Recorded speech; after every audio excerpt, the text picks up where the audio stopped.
Hello, and welcome to another video tutorial.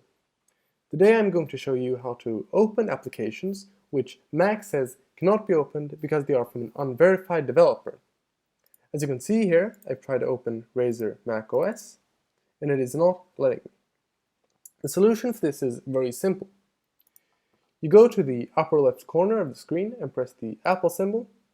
You go to System Preferences, and then to Security and Privacy. If you cannot find Security and Privacy, then you can search for it in the search bar, and it'll locate it for you here. Then you should see this screen. If you don't, then you might be on the wrong part here, and you should press General. Then you need to unlock this lock to make changes. So you write in your password. I don't have a password, so I just press Unlock. Then I press Open anyway. And I get this, and I press Open.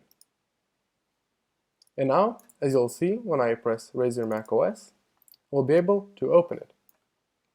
And I can configure my mouse however I want. So, if this helped you, then please leave this video a like, and if you have any questions, then leave them in the comments. Thank you for watching.